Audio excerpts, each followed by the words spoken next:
The planar IK system in Modo 13.2 has been upgraded with new features. So let's go ahead and create a quick joint chain. So I'm going to go here.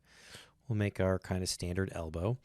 And then I'm going to go to the Inverse Kinematics tab, pop into Setup, select our joints, and hit Apply IK.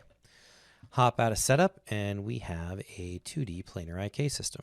So let's take a look at some of the features that come along for the ride now. The first of which is we have a soft factor now. What does that mean? That means that if we go like this and we snap or pull past this, you'll notice how the IK kind of snaps into place. Set our soft to say 0.1. Now when I move this, you'll see that it eases in. It doesn't actually snap to that position. Make it 0.01, and it becomes a very subtle effect of not snapping, but you can still see that it eases in there at the end. This is really powerful for getting good, clean-looking animation with your IK chains. You can also set a scale factor. So if I set this to 1, now if I move my goal, you'll see that the IK joints will stretch to meet it. So stretchy IK built right into the solver.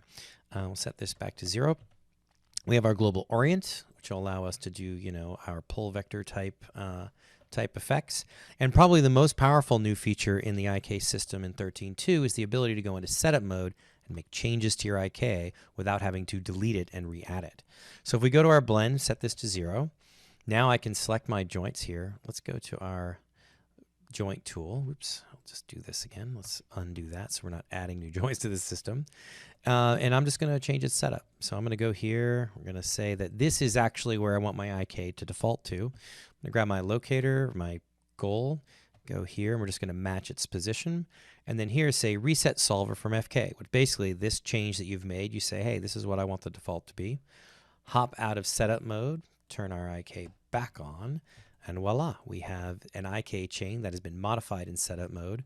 Nothing had to be deleted or modified, and it's all working. So IK adjustments for Modo 13.2.